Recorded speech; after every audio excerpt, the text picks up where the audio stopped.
When I was working as a backpacking guide in western North Carolina, my schedule dictated a full 8-day shift with 6 days off. During those 6 days, myself and other coworkers would play in the woods.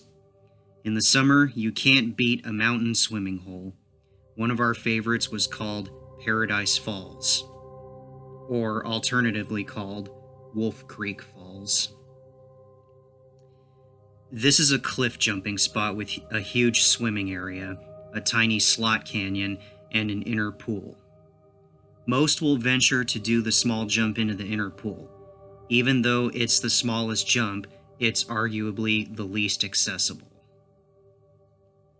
Even though the jump is 9 feet at most, you must work through a 10-minute rock scramble to get to the top of it. We were all venturing in and from inside the tiny canyon that you can't see from the main pool.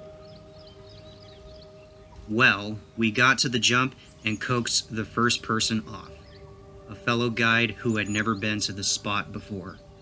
She jumped successfully and swam out into the main pool and beach area, and then she screamed. Because she was now out of sight, myself and another guide jumped in together and swam the short distance to her with the others in tow. Of course, we figured she was injured somehow. She was treading water and just staring wide-eyed at the riverbank. When I looked to the shore, there stood a man. He was massively large, easily 6 by 6 and a little change. He wore beat-up overalls and no shirt.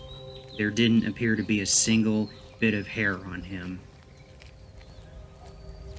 But perhaps the most disturbing thing of all was that he had folds of skin all over his body. Imagine the Michelin Man tire mascot, but made of flesh.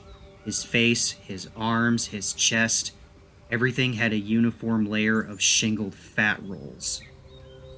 And he was brandishing a shotgun.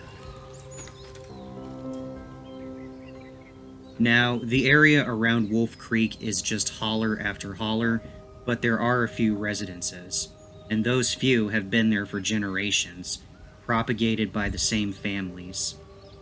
You know, the kind of people that don't like outsiders, and so they keep relations within the family. I could only surmise that this individual was the product of inbreeding over decades. He just stood there and watched us as we scrambled to grab anything important and stuff it in the bag. He just stood and watched as we hightailed it out of that basin and back towards the parking area. The creepiest part of all, he never said a word.